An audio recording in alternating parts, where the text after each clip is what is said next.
Where are these made? Were these? Were these? Were these? Were these? Are these? Are these? Are these? Are these? Are these? Are these? Are these? Are these? Are these? At Polymer Contours. Polymer Contours is a plastic injection molding factory.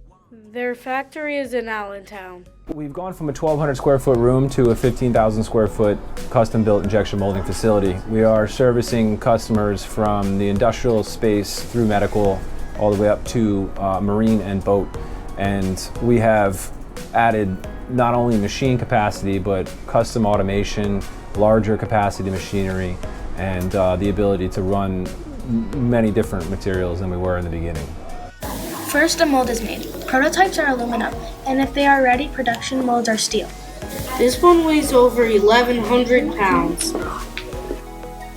Plastic granules like this come from the factory. A mold is loaded into a press and plastic is injected into the mold.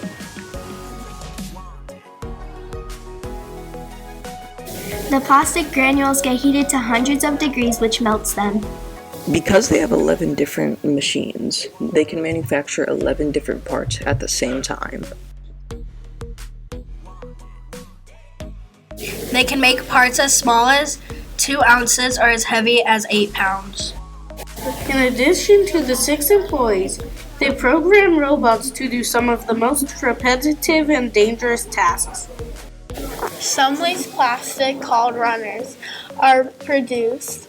They are reused as much as they can to reduce waste. This massive machine is called a gantry. It can lift and carefully place materials up to 10 tons. They quality test precisely made pieces to ensure they meet specifications. So, what's so cool about manufacturing? It's so interesting to learn how this factory takes plastic and turns it into all the things that we need.